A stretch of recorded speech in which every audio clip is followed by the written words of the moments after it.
एक अत्याचारी राजा जिसने जुल्म की सारी हदें पार कर दी थी, उसने एक मासूम मुर्गी की जीभ काट दी थी।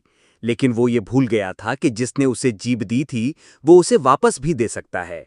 और जब अल्लाह ने उस मजलूम मुर्गी को बोलने की ताकत दी, तो उसने ऐसी ऐसी गोपनीय बातें उजागर कर दी कि पूरा गांव नूरपुर स्तब्ध रह गया।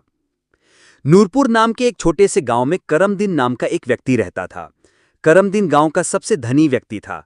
उसके पास कई एकड़ जमीन में फसलें लहलाती थीं, मवेशी भी थे, लेकिन वो किसी को एक पैसा भी नहीं देता था।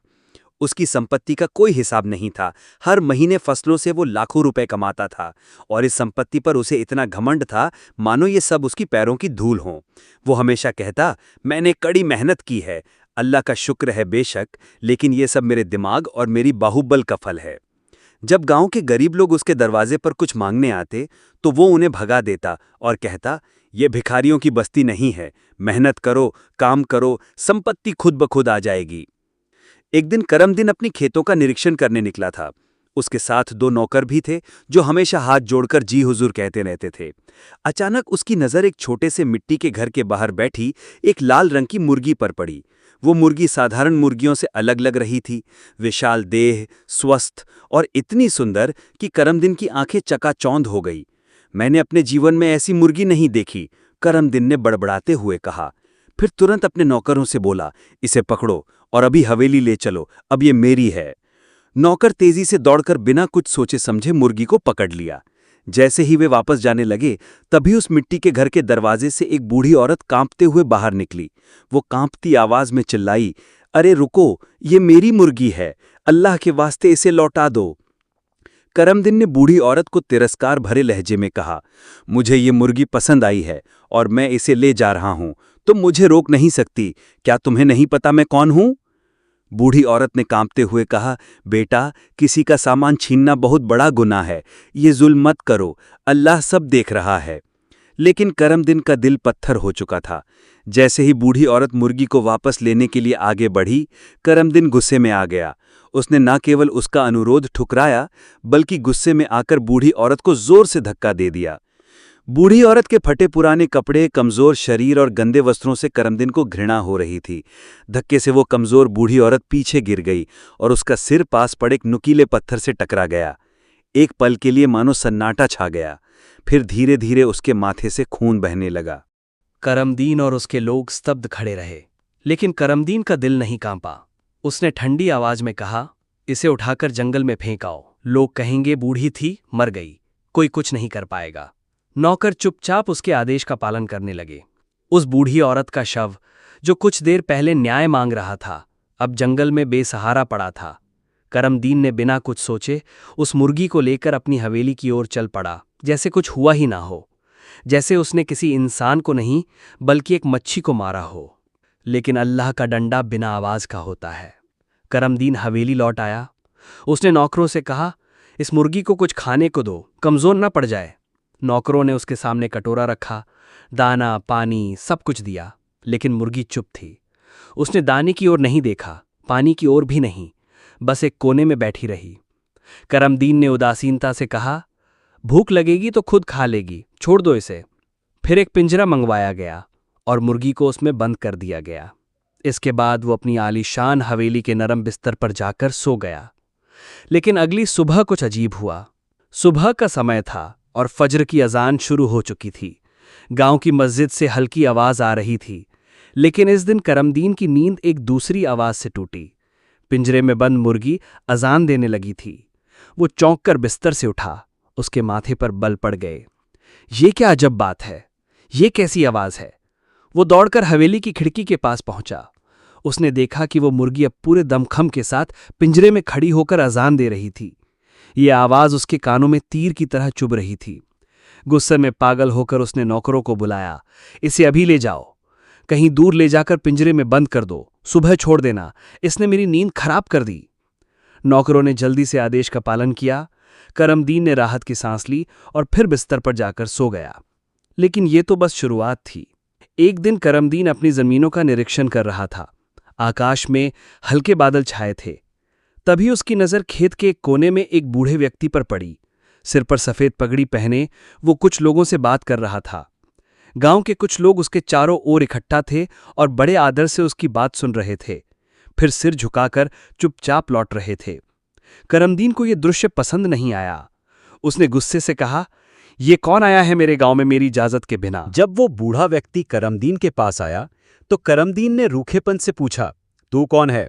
तुझे तो पहले इस गांव में नहीं देखा, और याद रख, इस गांव में आने की इजाजत भी मैं देता हूं।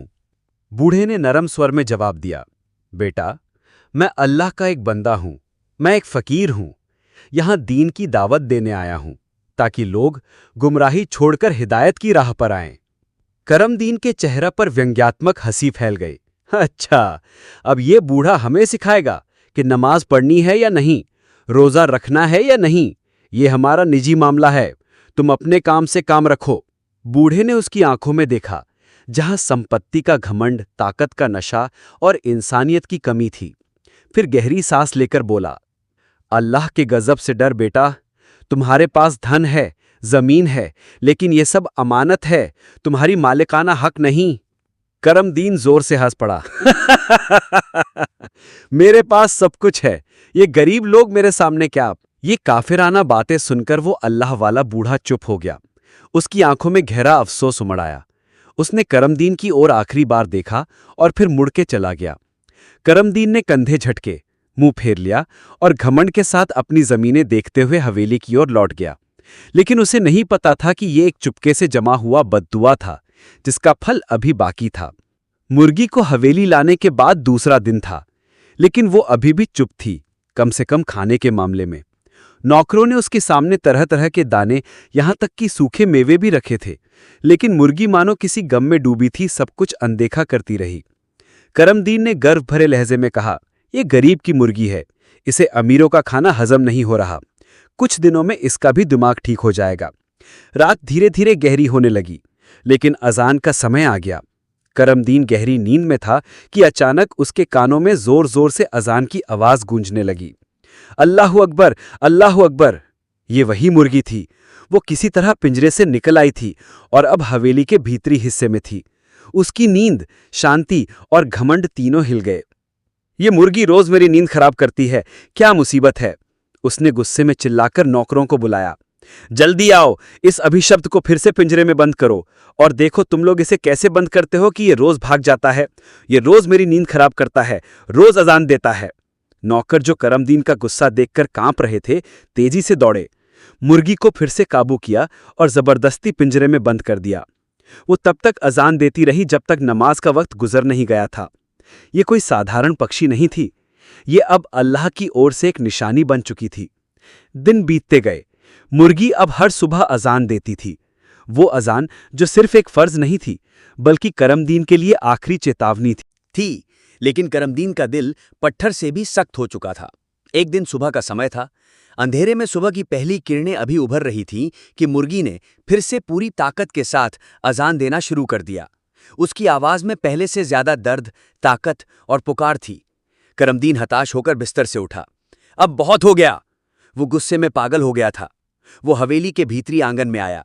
उसने देखा कि मुर्गी पिंजरे से निकलकर आंगन के एक कोने में खड़ी अजान दे रही थी। पास ही टेबल पर कुछ फल रखे थे और उनके साथ एक तेज धार वाला चाकू। करमदीन ने वो चाकू उठाया, पागल की तरह मुर्गी की ओर झपटा। मुर्गी डर से चिल्लाई। उसने भागने की कोशिश की, लेकिन बूढ़े नौकर आ गए। सब कुछ देख रहे थे, लेकिन कुछ बोल नहीं पा रहे थे। उनके चेहरों पर डर, भय और लाचारी थी। वे जानते थे कि उनका मालिक अब इंसान नहीं रहा, वो जुल्म का प्रतीक बन चुका था। करमदीन ने मुर्गी को पकड़कर जमीन पर लिटा दिया। फिर उसने मुर्गी की जीभ काट दी। मुर्गी तड़पने लगी। उसकी आंखों से आंसू बहने लगे। वो लाचार होकर पड़ी रही, मानो अल्लाह की ओर से भेजा गया संदेश अब चुप करा दिया गया हो। जमीन पर खून फैल गया। करमदीन जोर जोर से हंसा। अब खत्म, अब ना अजान होगी ना नींद खराब होगी। इसे बाहर फेंक दो, ये अब मेरे किसी काम की नहीं। नौकरों की आंखों में आंसू थे, लेकिन होंठ बंद थे। उन्होंने घायल मुर्गी को उठाया और गांव के एक सुनसान स्थान पर फेंक दिया, जैसे वो कोई कचरा हो, जैसे वो कभी किसी की साथी न रही हो। करमदीन विजेता की तरह लौट आया और अपने बिस्तर पर सो गया।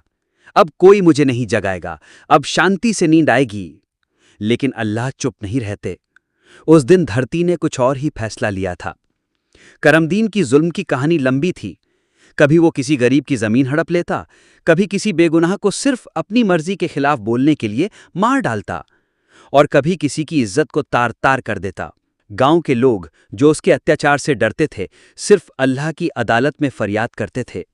किसी में इतनी हिम्मत नहीं थी कि ये जालिम के सामने खड़ा हो, लेकिन अल्लाह का डंडा बिना आवाज का होता है। इन दिनों गांव की एक 25 साल की नेक लड़की जो कुछ समय के लिए बाहर गई थी, गांव लौट आई। वो सीधे सामिना बीबी के मिट्टी के घर पहुंची। उसके हाथ में खाने का एक छोटा डिब्बा था, लेकिन दरवाजा बंद था। आवाज देने पर भी कोई जवाब नहीं आया। जब वो अंदर गई तो घर खाली था। न सामिना बीबी थी, न उनकी मुर्गी। लड़की चिंतित हो गई। गांव में लोगों से पूछा, क्या किसी ने सामिना बीवी को देखा? वे कहाँ चली गईं? कई दिनों से उनकी कोई खबर नहीं। लोग भी हैरान हो गए, क्योंकि किसी ने उनकी ओर ध्यान नहीं दिया था। तभी एक ग्रामीण हांफते हुए दौड़कर आया। उसके हाथ में कुछ था। वो थी वो घायल मुर्गी, सामिना बीबी की मुर्गी। मुर्गी बेसुध हो चुकी थी, उसकी जीभ कटी थी और वो हल्की कराहट की तरह दर्द में रो रही थी। ग्रामीणों के चेहरे पर आश्चर्य, दुख और गुस्से की लहर दौड़ गई। ये किसने किया? इस जुल्म को किसने अंजाम दिया? फिर लोगों ने फैसला किया कि सामिना बीबी को ढूंढना होगा, लेकिन जमीन पर बहने वाला किसी मजलूम का एक खून का कतरा भी आसमान में खामोश नहीं रहता। करमदीन ग्रामीणों के बीच सिंहासन पर बैठा, झूठी हमदर्दी और झूठे जज की वेशभूषा में वायदे कर रहा था। चौधरी साहब, वो बूढ़ी विधवा सामिना बीबी हमें जंगल में मृत मिली। वो कौन दुश्मन था जिसने इतनी नेक औरत को मारा? आप गांव के मालिक हैं, हमें इंसाफ दिलाएं। करमदीन, जिसका दिल अच्छी तरह जानता था कि वो खुद हत्यारा है, चेहरे पर नकली दुख लाकर बोला, मैं खुद इस मामले की तहकीकात करवाऊंगा, हत्यारे को उसकी सजा तक पहुंचाऊंगा। सभा में सन्नाटा छा गया। इसी बीच एक और व्यक्ति रोते हुए आगे आया। चौधरी साहब, मेरी बेटी, मेरी जवान सुंदर बेटी कई दिनों से लापता है। हर जगह ढूंढ लिया, कोई निशान नहीं मिला, ना कोई खबर। वो जिंदा है या मरी, कुछ पता नहीं। करमदीन ने ठंडी आवाज में कहा, फिक्र मत करो, मैं जल्द ही उसे ढूंढ निकालूंगा। लेकिन वो लड़की उस वक्त करमदीन की हवेली में ही कैद थी। वो करमदीन की हवस का शिकार बन चुकी थी।